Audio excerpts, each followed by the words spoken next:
اعوذ باللہ من الشیطان الرجیم بسم اللہ الرحمن الرحیم سورۃ العلق بسم اللہ الرحمن الرحیم اقرأ القرآن متلبسا او مستعینا او مفتتحا الی آخرہ۔ تفسیر قرآن مجید درس نمبر 60، 30ویں پارے کی تفسیر چل رہی ہے جو آخری مرحلے میں وارد ہو رہی ہے۔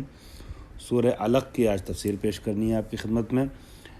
ارشاد ہوتا ہے، اس میں بعض جگہوں پہ دو آیتوں کو ایک آیت مانا گیا ہے، اس وجہ سے آیات کی تعداد میں اختلاف ہے کہ اس میں 12 آیتیں ہیں، 18 12 آیتیں ہیں یا 19 آیتیں ہیں یا 20 آیتیں ہیں۔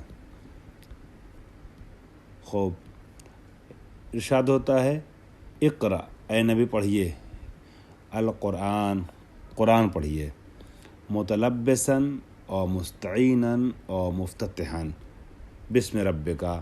یہ جو 3 کلمات آئے ہیں یہ بے حرف جار کے متعلق ہیں، یعنی بسم ربک متعلق ہے ان تینوں میں سے کسی ایک کے، یعنی آپ پڑھیے یا تو اس طریقے سے پڑھیے، اس حالت میں پڑھیے کہ اپنے رب کے نام سے مدد لیجئے، اپنے رب کے نام سے آغاز کیجئے، اور مستعیناً یا استعانت طلب کرتے ہوئے اپنے رب کے نام سے،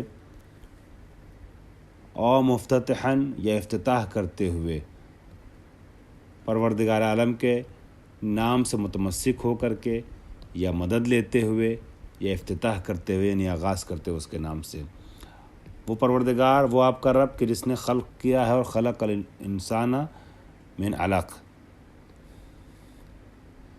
خلق الخلق کا، وہ خدا کہ جس نے مخلوقات کو خلق کیا۔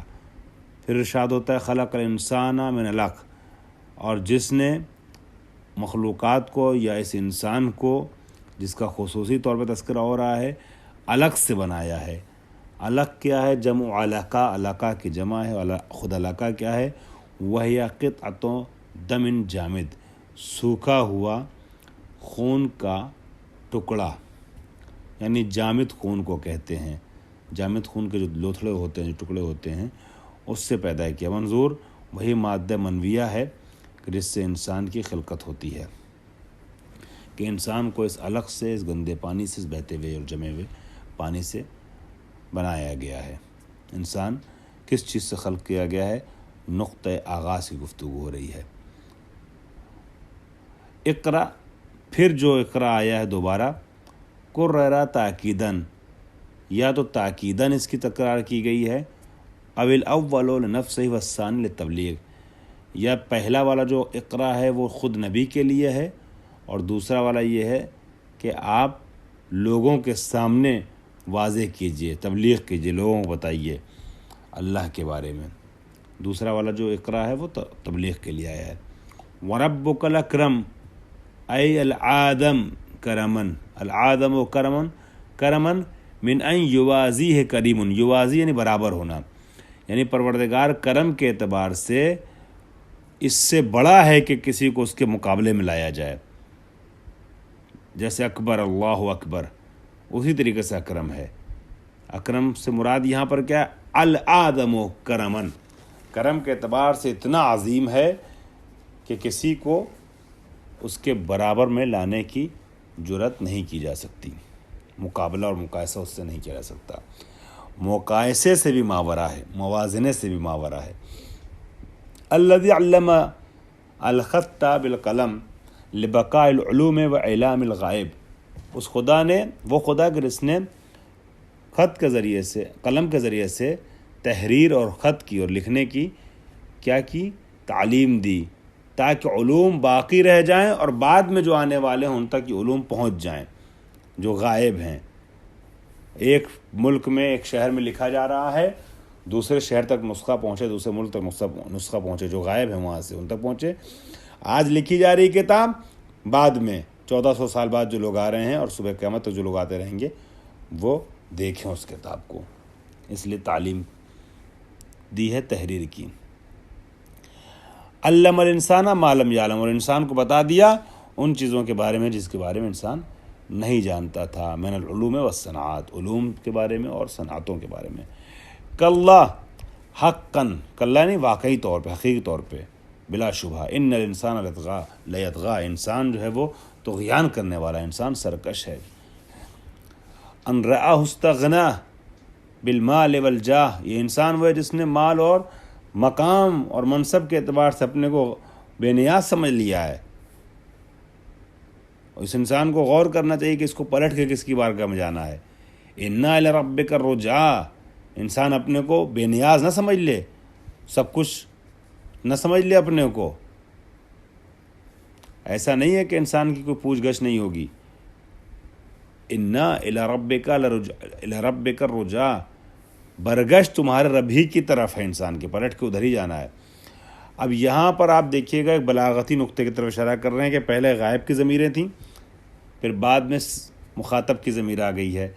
ضمیر کے انداز کو جب بدل دیا جاتا ہے تو اس کو بلاغت کی اصطلاح میں، علم بلاغت میں اس کو التفات سے تعبیر کیا جاتا ہے۔ جیسے بسم اللہ الرحمن الرحیم، الحمد للہ رب العالمین الرحمن الرحیم مالک یوم الدین، کہتے کہتے کہ وہ رحمان ہے، وہ مالک یوم الدین ہے، وہ رحیم ہے، ایسے کہتے کہتے مخاطب کا صیغہ آ گیا، ایاک نعبد و ایاک نستعین، ہم تجھ سے ہی تیری مدد چاہتے ہیں، تجھ سے ہی تیری ہی مدد کرتے ہیں خدا، اور تجھ سے ہی مدد چاہتے ہیں۔ تو جو غائب سے صیغہ مخاطب کی طرف آئے ہیں آپ، اس کو کہتے ہیں التفات۔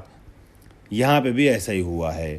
اور رجوع سے مراد رجوع ہے، یعنی برگشت اللہ کی طرف ہے، تمہارے رب کی طرف برگشت ہے۔ خطاب و وعید الانسان علی الالتفات، یہ جو انسان کو ڈرایا گیا ہے عذاب آخرت سے کہ حساب کتاب تمہارا ہوگا اللہ کی بارگاہ میں، اس کو کہتے ہیں وعید۔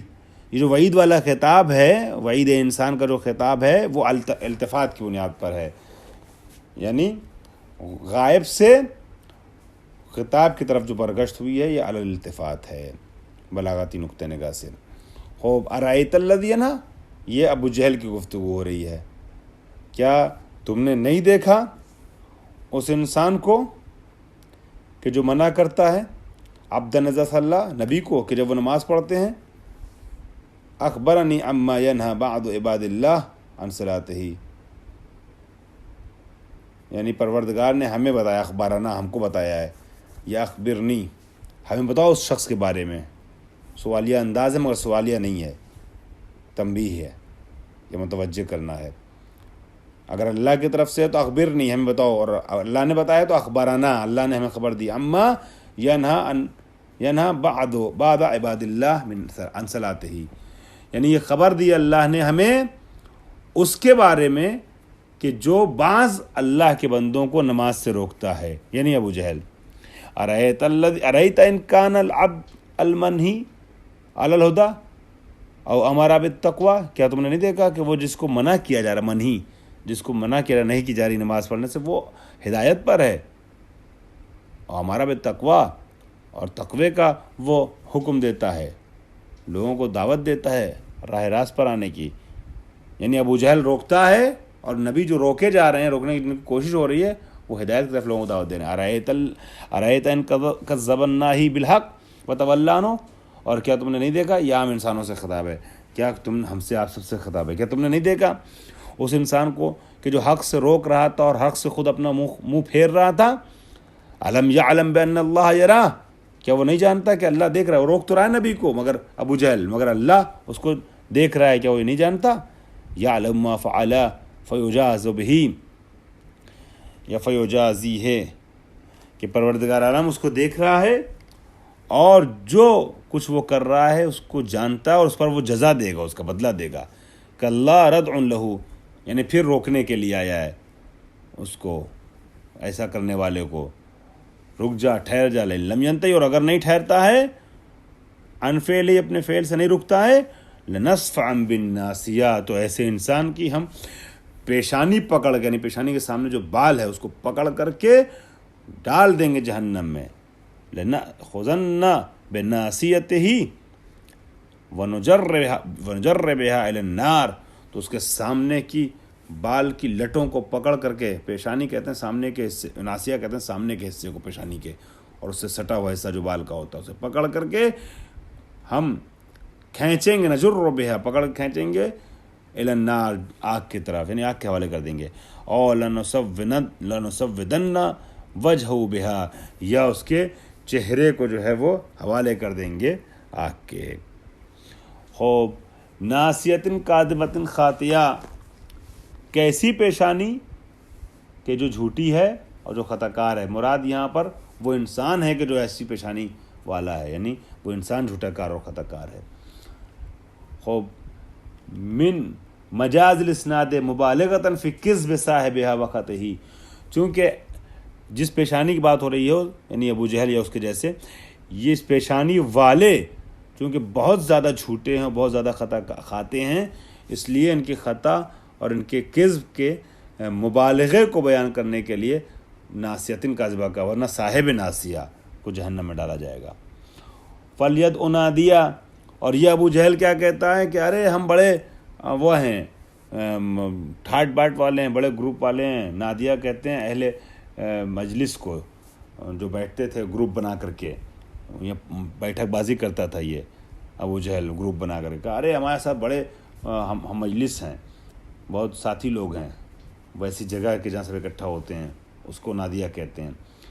اے مجلس ہو، یعنی اس کی مجلس میں بہت زیادہ لوگ رہتے تھے، لینصروہ، وہ سمجھتا تھا کہ تاکہ مدد کرے اس کی وہ لوگ۔ وذالک ان ابا جہل قال للنبی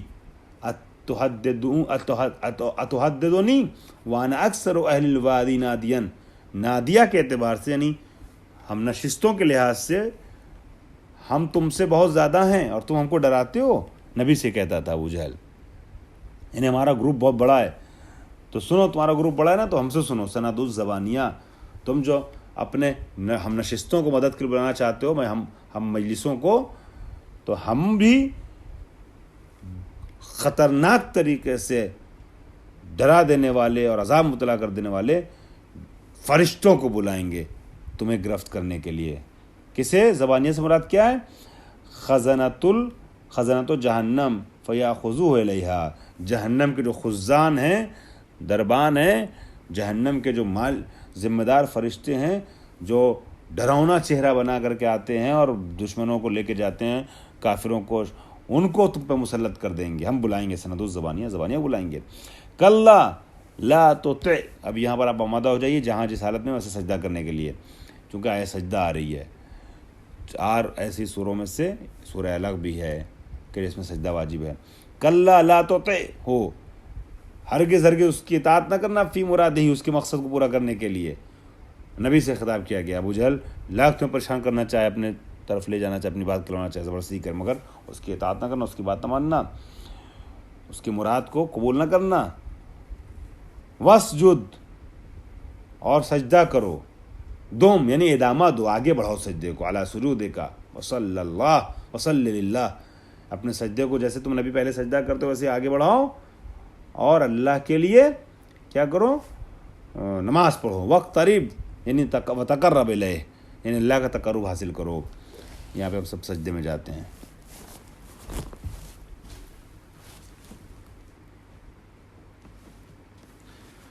سجدے سے سر اٹھا لیں آپ لوگ، اور اب جملہ ختم ہو رہا ہے، آج کے درس کا سلسلہ ختم ہو رہا ہے۔ یہ سورہ علق ہے۔ سورہ علق وہ سورہ ہے کہ جس کی شروعاتی 5 آیتیں پیغمبر اکرم پر سب سے پہلے نازل ہوئی تھیں جب پیغمبر اکرم غار حرا میں تھے۔ سارے مسلمانوں میں اتفاق ہے۔ اس میں تو اختلاف ہے کہ سورہ حمد ہے کہ سورہ علق ہے کہ سورہ مدثر ہے یا کوئی اور سورہ جو سب سے پہلے نبی نازل ہوا، مگر اس میں کوئی اختلاف نہیں ہے کہ سورہ علق کی یہ شروعاتی 5 آیتیں جو ہیں وہ سب سے پہلی وہ 5 آیتیں جو نبی پر غار حرا میں نازل ہوئی تھیں، یہاں سے نبی کی باقاعدہ رسالت کا آغاز ہوا تھا۔ اور اس کی جو آخری آیت ہے وہ سجدے کی آیت ہے، سجدہ واجب ہے، سور عزائم میں سے ہے۔ انشاءاللہ درس کا ادامہ آگے پیش کیا جائے گا۔ وآخر دعوانا الحمدللہ رب العالمین۔